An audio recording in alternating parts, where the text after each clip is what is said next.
Greetings friends and strangers alike, welcome one and all, I'm your friendly woodland elf and welcome back to Final Fantasy VII. Now quick point, this little bit that we're looking at now, I actually recorded on the last episode but for some reason it didn't work, the video feed messed up or something, so I just cut the video short, well not cut it short but cut it before this point. So I replayed the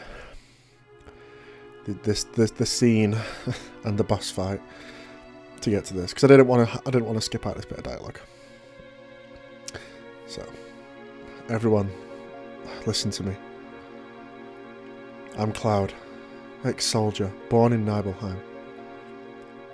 I came to settle it with Sephiroth. I heard that before. I came here by my own free will. Or so I thought. However, to tell the truth, I'm afraid of myself. There is a part of me that I don't understand.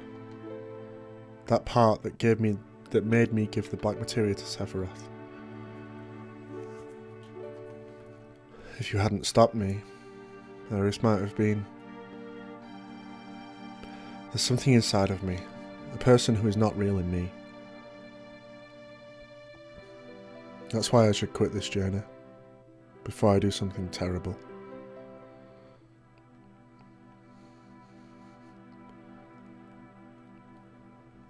But I am going. He destroyed my hometown 5 years ago. He killed Aeris and is now trying to destroy the planet. I'll never forgive Sephiroth. I must go on. I have a favour to ask of you. Will you all come with me?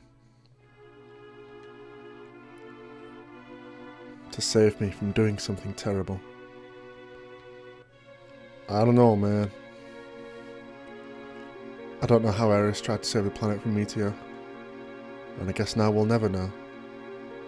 But we still have a chance. We must get to the black materia.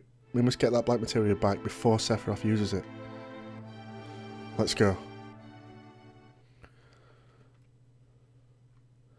And here it is, what should have been the end of the last episode is end of disc 1. So save this game, yeah, sure.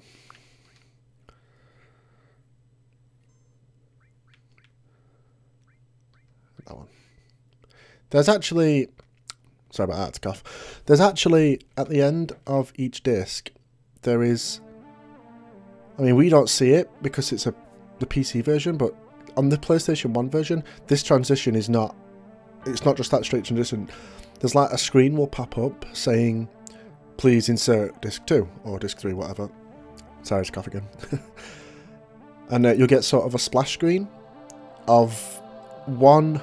It's a random screen, it's one of the 9... images of the characters that I've been using for the thumbnails. It's a cool little splash screen, but since there's technically no discs on this because we're playing it on Steam, there's no need to show that screen, I guess. So yeah, last time. Which way did that creep Sephiroth go? And now Cloud can have visions and he can sense Sephiroth. So now we know which way to go. Hey man, you alright?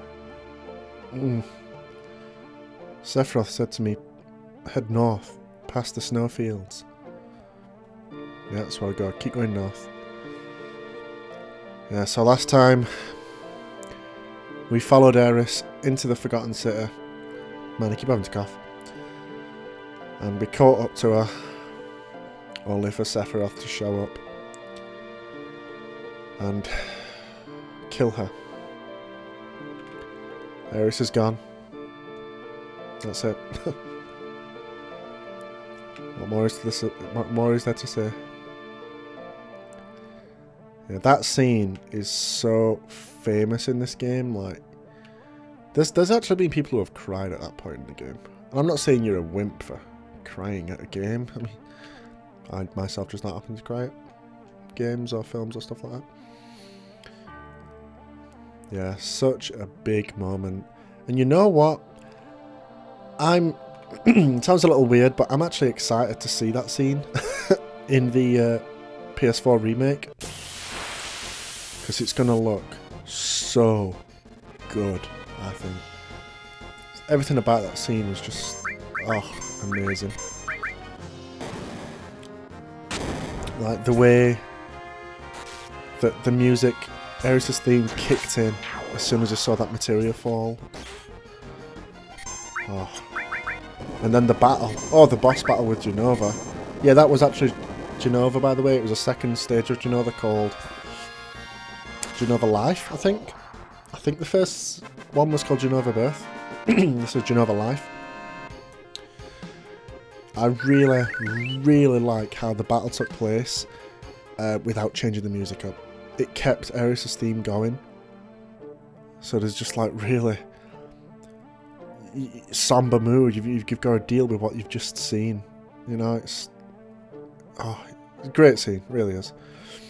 Anyway, I'm trying to get to that chest down there on the right, but I'm not sure how you get there.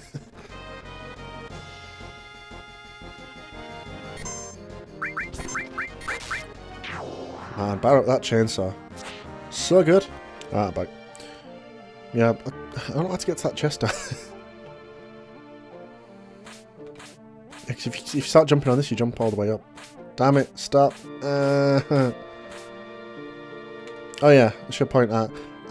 Because I redid the battle with Genova, I actually got something for Barrett's enemy skill. We got, when it pops up, Aqualung.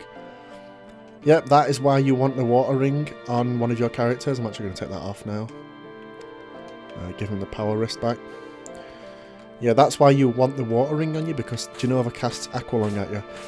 I'm not sure how many chances you get in the game to get Aqualung, but that's one of them, so I recommend you try for it. There we go, that's how you get it. Alright, I'm back.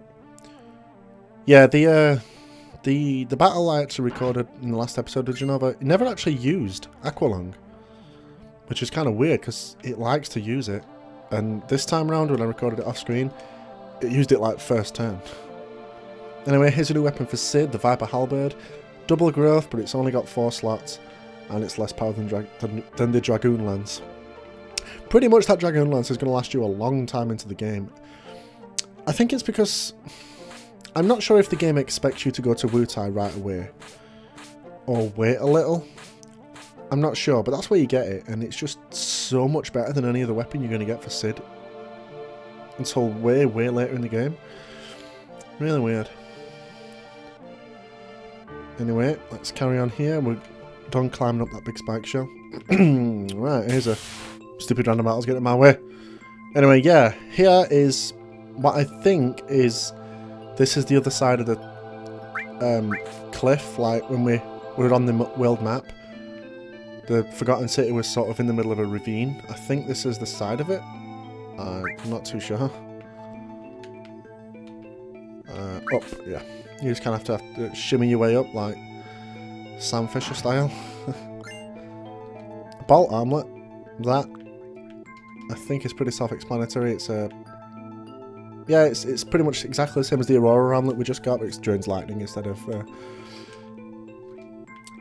cold. It's actually a tad better on the magic, but a little bit less on the defense. That's good. We might put that to use.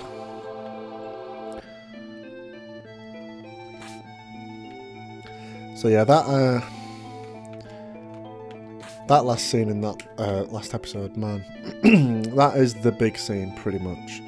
There's a lot of famous things from this game, such as Hypno Crown. I think that's a weapon for Kate Sith, if I'm not mistaken. Let's have a look. Yeah, there's a lot of famous things in this game. Obviously, the ending is pretty famous and well known. Hypno Crown. Oh, it increases manipulation. That's really good if you're trying to get enemy skills that need manipulation. So anything beneficial, really. That's really good for that because it helps you. It helps the manipulation rate. Anyway, let's get this. Yeah, a lot of famous things in this game. The ending, obviously, is a pretty damn famous cutscene. Sephiroth Nibelheim, lots of other stuff. But that one is pretty much the big one. That is the big moment that everyone remembers from this game. And although this game is possibly one of the most overplayed games, not overplayed, one of the most played games in the world, in history, still a lot of people who've never played it, and that scene can still come as a shock for a lot of people, I think. I mean, to kill off a member of the main cast, that's what she was. She was a member of the main party. She was almost like an unkillable sort of thing. But, well, they did it. I mean, props to them. I mean, not enough works of fiction have the balls to do that, I suppose. Anyway, we've just got some great material here. Magic Plus, it's pretty much like HP Plus, except it's increases your magic skill. I'm not sure who to give that to, because I want that, but I want to keep Revive. There's also a comet to put on somebody. I'll have a look at that maybe sometime later. We're running out of stuff. We might have to start ditching summons. Like some of the early ones, like Chokamog and Shiva.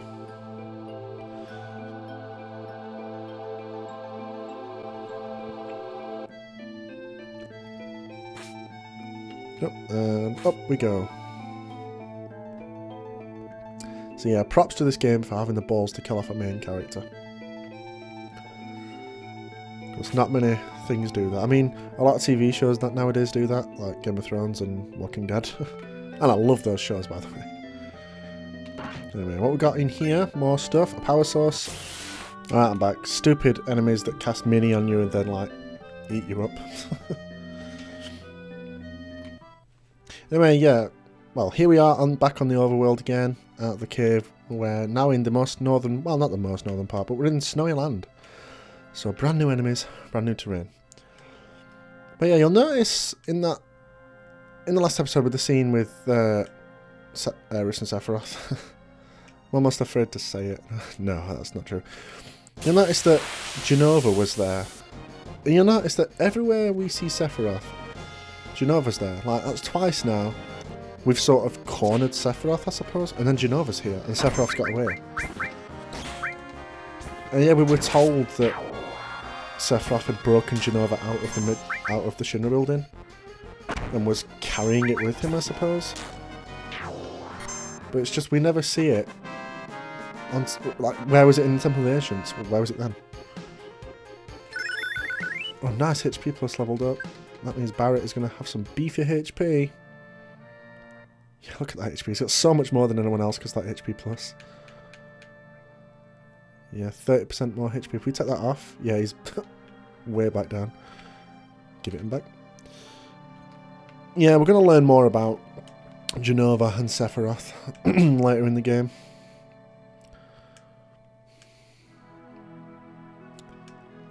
Well, what we have to do now is keep on going round, and we will find eventually a town up here. That's our next port of call, because I don't actually think there's anywhere to go past that town. You have to go there.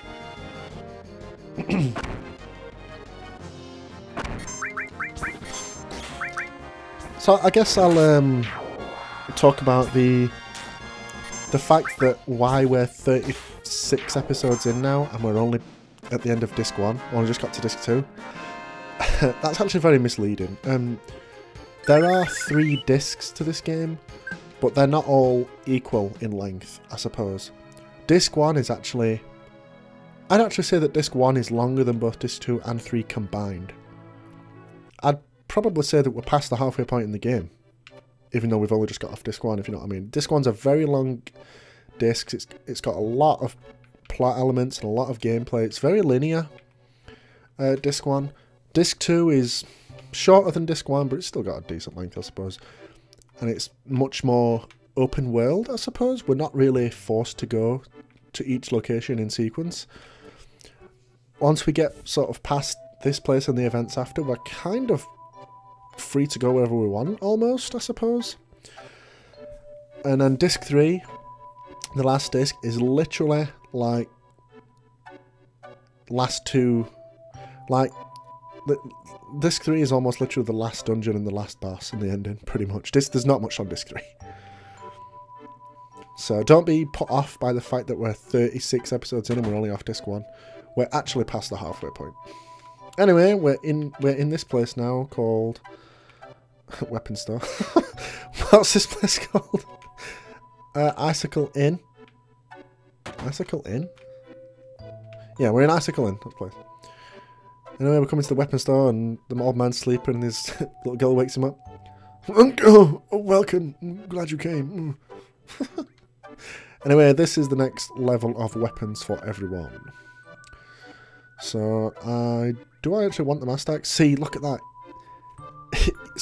Sid's weapon is still better than this one. I guess if you want linked magic materia slots, this one's better. Because, I mean, you still get 6 slots. That's still quite an amount. Let's buy a couple more tents. So if you want the more materia slots, more magic. If you're running Sid, like, very magic-based, you kind of might not want that. Because of the link slots are very helpful. I'm going to stick with the Dragoon Lance. Anyway, I'm going to upgrade the organics for Cloud, because it's got... I think it's basically a straight upgrade. And also the micro laser for Barrett. It's a long range weapon, which means we have to say goodbye to his badass as fuck chainsaw. I love Barrett's melee weapons. Say look, it's a straight upgrade. Extra materia slot, more attack. Yes, please.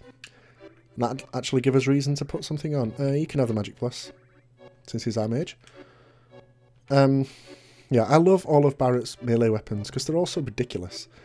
You know, I think the first one is scissors. It's just a big pair of scissors. I think the drill arm is a melee weapon. Yeah, it is. I think it's just literally a drill. The rocket punch, I think, is like a cannonball on the end of his arm. Or he might even have a weapon called cannonball or something like that. And obviously the chainsaw. I don't think we get any melee weapons past chainsaw for Barrett. But again, straight upgrade, extra material slot, more power, so yes. And it actually means that we can take long range off Barrett, because now he is long range. So what should we give Barrett now? Let's see. There's not actually much material we're not rocking at the moment. I'm not using Transform because it's very... Well, we've maxed this one out. And Mini and Toad, so many enemies are immune to it, it's pointless. Seal, pointless. Silence on it might be good, but bosses are immune to it, so it's pointless. Fire and Ice and Lightning. Honestly, you can pretty much ditch these as soon as you start getting better magic, because these... There's not many enemies in the game that are actually weak to these spells. So they're kind of droppable. Earth is a little bit more solid. I believe Genova is actually weak to earth magic, so Earth's worth keeping around if you want an elemental materia. Comet's great because it's non-elemental damage. And that's absolutely fantastic. Anyway. What should we start dropping here? Because we need to start dropping stuff.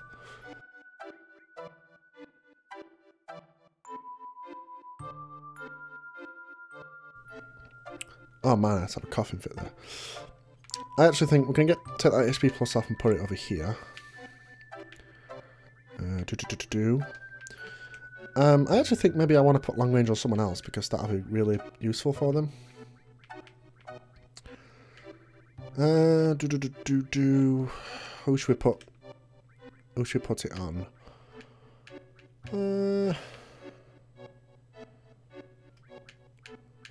Sense. We don't need Sense, to be honest. I want it on Cloud because he's our mage, so we want him in the back because he's not rocking much physicality to him. So we're going to swap over Revive to Sid and give the long range materia to Cloud, so now he can go in the back row. And Barrett is going to have Comet and HP Absorb, actually. Yeah, so when he uses Comet, he gets some life back. Anyway, I just spent way too long, like, setting up materia. I really should have done that off screen, but hey, it's fun to look at that stuff sometimes, you know? Anyway, let's start exploring this place. Yeah, what we got over here? Just start going into some houses, start busting down some doors. Let's get to work with the RPG.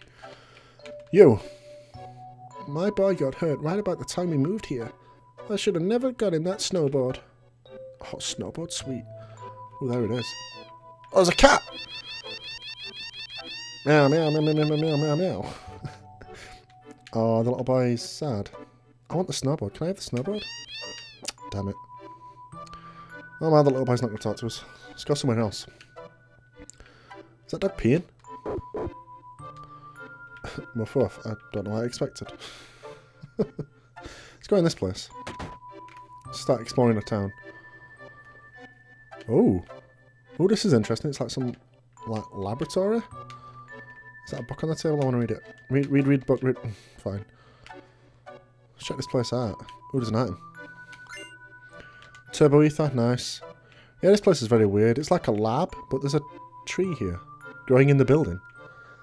The bed's got some sort of weird device on it. You can run up here for absolutely no reason. There's nothing here. Okay.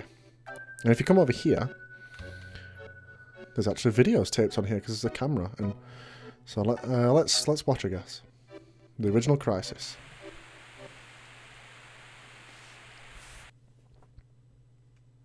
Oh, some sort of wirelessly controlled camera. I'm guessing that's what he's doing right now.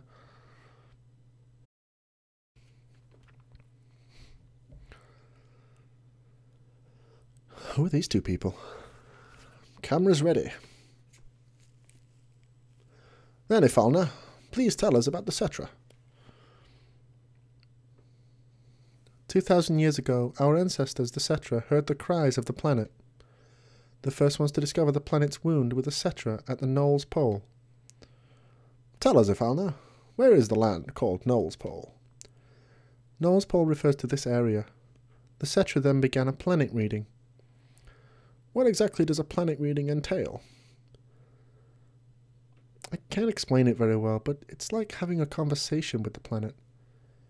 It said something fell from the sky, making a large wound. Thousands of Cetra pulled together, trying to heal the planet. But due to the severity of the wound, it was only able to heal itself over many years. Do the ancients, rather the Cetra, have special powers to heal the planet? No, it's not that kind of power. The life force of all living things on this planet become the energy. The Cetra tried desperately to cultivate the land so as not to diminish the needed energy. Even here so close to the North Cave, the snow never melts. Is that because the planet's energy is gathered here to heal its injury? Wow, I went all Shatner on that text box. Yes, the energy that was needed to heal the planet withered away the land, then the planet. The planet tried to persuade the Cetra to leave the Knowles Pole, but... I found out, let's take a break. I'm alright. When the Cetra were preparing to part with the land they loved, that's when it appeared. It looked like our dead mothers, our dead brothers, showing us spectres of their past. Who is the person that appeared at the North Cave? I haven't any idea. Wow, you're really playing dumb, guy. You know who perfectly well it is. That's when the one who injured the planet, or the crisis from the sky as we call it, came. It first approached as a friend, deceived them, finally gave them the virus. The Cetra were attacked by the virus and went mad, transforming into monsters. Then, just as it had at the Knowles Pole, it approached other Cetra clans, infected them with the virus. Well, you don't look well. Let's call it a day.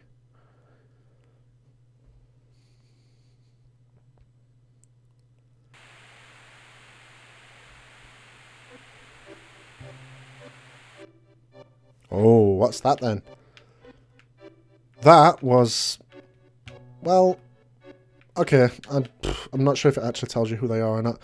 The woman, Ifalna, we've seen her before. That is actually Eris's mother, her actual biological mother, not Almira, who sort of took her in and adopted her. Yeah, and the guy with her is actually Professor Gast. He was a professor, well, he was a scientist for Shinra Inc. before he sort of I think he fell in love with Ifalna and wanted to take her away, so they sort of escaped. They sort of fled Shinra and escaped to here. And Professor Gas was trying to learn more about the ancients and stuff. And Ifalna actually just told us there about Genova, essentially. That's what she was on about, the calamity from the sky. Yeah, that's what she was talking about. Telling us the origin of Genova, I guess. Not the origin of Genova, but the origin of Genova on this planet. And I really hope that when the remake comes around, that when we get to this scene, it's not just those two standing around talking. I would absolutely love it if it actually showed us like a cutscene of Genova, like appearing to the Cetra and infecting them with the virus and stuff, while we just get a voiceover of Ifalna. That'd be so cool. Anyway, there's more videos to play here, so let's have a look. What is weapon?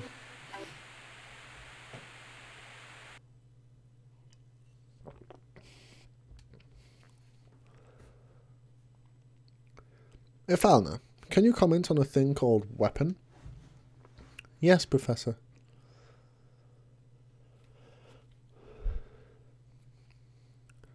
The one the Professor mistook for a Cetra was named Genova. That is the crisis from the sky. The planet knew it had to destroy the crisis from the sky. You see, as long as Genova exists, the planet will never be able to fully heal itself. Back then, weapon was a weapon the planet produced by its own will. That was my phone. I'm extremely sorry for that. Yes, but there is no record of weapon ever being used. Damn it, I need to mute my phone.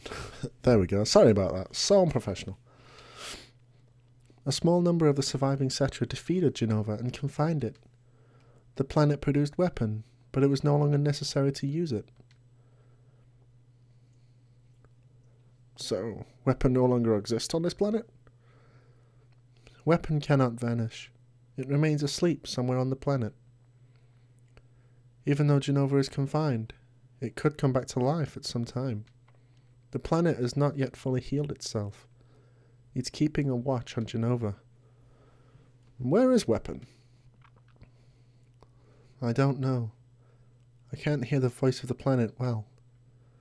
Times have changed. The planet is probably watching this situation closely. And she breaks down crying again. Professor Gas is all, oh for fuck's sake. Thank you, Ifalna. That will be all for today. Yeah, I'd love a little bit more of the backstory of these two, because they do, well, spoiler, I guess, at some point they do fall in love, and they conceive Eris. Professor Gast is Eris's father. But at that point, it seemed like they were still being very formal, like they were still very much doctor-patient, rather than lovers, I suppose, husband and wife, whatever you want to call it. So I'd love to see the point at which they actually cross that line, I suppose. Because these videos don't really show it that well. Anyway, there's one more to watch. It's confidential. Oh, it's actually two to watch, I'm not sorry. This is actually after Eris's birth, so let's have a look at this. 10th day after birth. What are you doing, honey? Oh, I'm thinking of taping it on video, but the video feed's not working right now. What are you going to tape? Is there still something I haven't mentioned? No, that's not it. I'm going to record my... I'm going to record my beautiful daughter. And when she's sleeping, her face, it looks like an angel. First we have to figure out her name. We can take the video later. I've already decided. If it's a girl, then it'll be Eris. That's that. You are so selfish, but Eris is a good name. Hee hee. It's a good name, considering it came out of that forgetful head of yours. Right, oh, the videotape.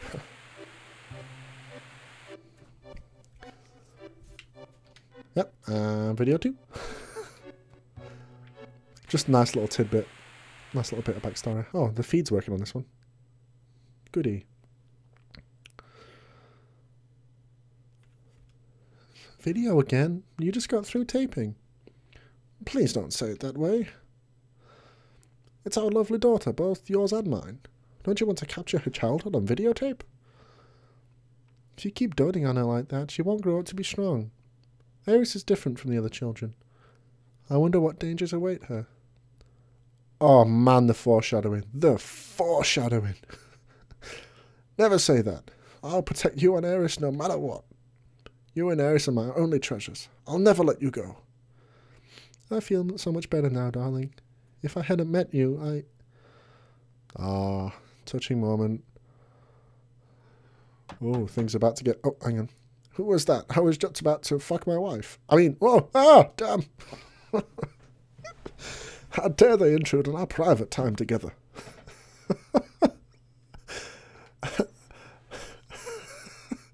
Who the devil? And I was literally like, damn it. I was about to get my dick wet. It's them. Who's them? I've been searching for you, Ifalna. Or should I say, Cetra? Long time no see, Professor Gast. Hojo, how did you know? Believe me, I had to turn over a stone or two to find you. 2 years I waited. That's how much I wanted this new sample. It's Hojo. Oh, man. A new sample. You don't mean Eris? Eris. What a nice name. That's it. I'm severing all ties with the Shinra. Hojo, please leave. Man, Gash, you're being way too nice about this. Oh, Ifalna, don't do that. Please, Eris has nothing to do with it. All you want is me, right? I'll need all of you for my experiment. You understand, don't you, Professor Gast? We can change the future of the planet. Don't worry, Ifalna. I'll take care of this. Please don't put up a fight. I don't want any harm to come to my precious sample. What a funny-looking camera. Guard, destroy it. Oh, man, I took out the video feed. Be careful with her. What are you doing, Professor? Ifalna, take Eris and run. Oh, shit. Darling. Oh, and don't forget the child. A video? The Ancients. Weapon? A mountain of treasure. Thank you, Professor. Oh, shit. So we learned of what happened to Professor Gast. Professor Hojo caught up to them, killed Professor Gast and took Ifalna and Eris back to Midgar to perform experiments on them. And we, of course, later knew that Ifalna and Eris escaped, and that's how we saw them before the events of the game. So, that's going to be it for this episode. So, this time we carried on with the death of Eris, chased after Sephiroth, and found our way to the Icicle Inn in the snowy fields just south of the Northern Cave, where we stumble across video feeds of some backstory to Jenova and Professor Gast and Ifalna and all that lovely, lovely stuff. You can honestly skip this out and it won't really affect the story that much, but it's just great little backstory. It's rewarding your exploration is what it's doing. And I love that in a game. But that's going to be it. Next time we're going to continue on. Well, we're going to continue exploring the town a little, and then we'll go on north to face off with Sephiroth. So thank you very much for watching, and I'll see you next time. Bye-bye.